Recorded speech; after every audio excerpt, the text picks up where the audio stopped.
Today we're going to be switching this light switch for this LUTRON motion sensor from Home Depot. On top of doing that, we're also going to be adding the same thing on this side. So this is a hallway which that light switch turns on, this light and the other light. So this is a room. When a person comes out, there is no light. What I'm going to do is I will add a motion sensor. So we'll have two motion sensors for this whole hallway. So without further ado, let's do it. So first what you want to do is to measure out 4 feet from the ground. Then we're gonna bring a junction box. This is an old work junction box. You can get it from Home Depot. They are maybe like $2 each. We're gonna turn it around and put it on the wall and mark it. Okay. As you can see, I didn't draw a straight line here because I was following the edges up to this point. All these 4 years will be staying outside the wall. So let's go ahead and close it up. So let's cut it open. So this is going to stay on like that. So now I'll remove it and we're going to go up and run the wire. Okay, so this is the side where the light switch is. I'm going to go ahead and remove the plate and see what the wiring is inside. Looks like that is the main wire with the power. They come from below. So that goes up to here and give the power to this switch, to the light. And then there are two cables.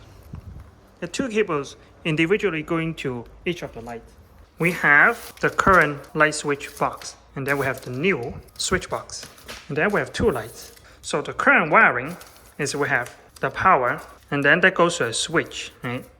And then there are two wires that come into this switch. Because there's no wiring to here and there's no nearby power here, we need to get our power from this box. So I would use this wire, disconnect it from the light and put it to here. I will disconnect this here and I'll tap the wire. So I have power, I'll add my switch. So there's the power. Run one new wire from this switch and go back to this light. So right now, I have power to power up this switch, which can control this light. But because I want both light switch to control two lights, so I'll be having an additional wire jumping from here to here. Let's say when the motion is detected here, the power goes to here as soon as it turns on here. When this motion turns on, it will also power up these two lights. To find out whichever wire goes to the nearby light, I'm going to disconnect one of the wires while the other one is still intact. Then I'll go turn on the power. So this wire is controlling that light over there. So we're going to switch these two and have this wire and connect straight to the power here. With the new connection right now, we have a solid power that goes to the backlight, and this switch only turns on this light.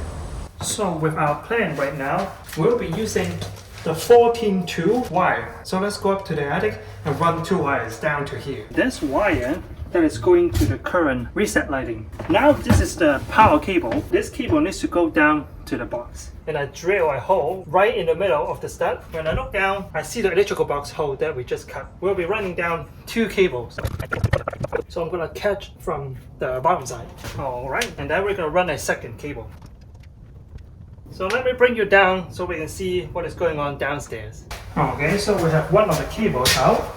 And we just ran another one, so let's just try to find it. Okay, that wasn't hard at all. Alright, so this is the second cable. So I put light and I put power here. I'm gonna go ahead and put the electrical box in. I like to leave some space. It doesn't matter which one is which. We're gonna go ahead and secure the box. We have this flaps. Same thing with the bottom. And it's going to clamp from the back with this flap, and then with this top piece here, it's going to clamp from the front. Make sure to put all the way in. It doesn't matter top or bottom. Alright, now the bottom is great. Alright, now your junction box is fixed. This cable here is actually a tripping hazard, even though it is in the attic. This is our main power cable. I'm going to add an additional junction box. Now we're going to terminate them and make our connection for the power. It goes on top.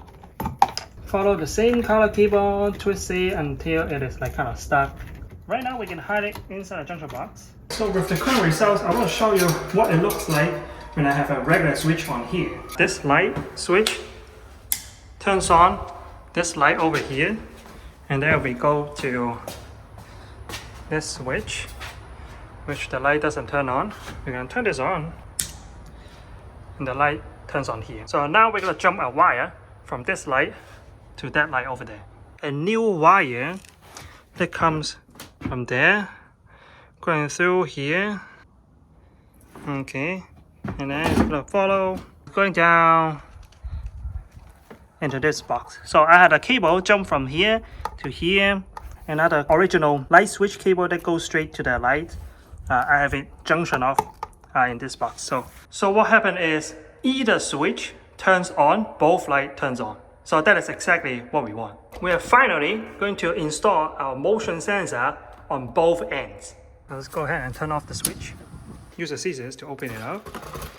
So what we have here, when we look at the back, there are 4 wires. So there's a ground, hot wire to the light, and we have this green wire. Because our house has white wire, so what we want to do is we're going to take out this jacket and we're going to treat this as the white wire. Let's go over there and we're going to install this. If we look at the back, these are the 2 black wire that will go to individually to the switch.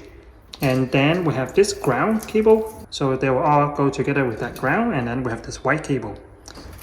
Alright, so when you see your cable doing this, scrolling up together, that is a good connection. So now we are left with the 2 black cables. So for this, it doesn't matter which one goes where. The color coding kind of tells you it doesn't matter. So now, if we turn on the breaker box, this will work. You can test it out first before you put it inside the box. So after finishing one side, we also have to do the other side. Let's go ahead and turn on the breaker and see how that works. I'm gonna walk in there. Alright, so with this motion switch, it turns on both lights. So I'm gonna manually turn this off, and I'm gonna walk to the back. There we go. So the motion sensor works perfectly. So now we can put back the plate, do some additional settings. So from the menu, there is custom settings. So we can change the time, like how long it times out. So what we want to do is press and hold the button indicates here. So when I press and hold, it's going to blink for 1, 2, 3, 4, 5 times. And then when you let go, that is the settings that it is saved. So we want to change it to 1 minute. So press and hold. So there's a flashing light down here. So this is number 1. So number 2, so you let go. So right now it should stay on for 1 minute. So I'm gonna put a timer for 1 minute, and after 1 minute, it should turn off. Set, start.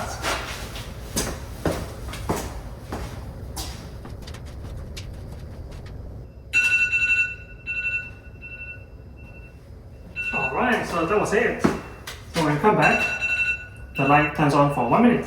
So same thing doing this one also, does the trick. So make sure you change this one also to 2 flashes. So press and hold. So that's 1. That's 2. Alright, so this switch is also set to 1 minute.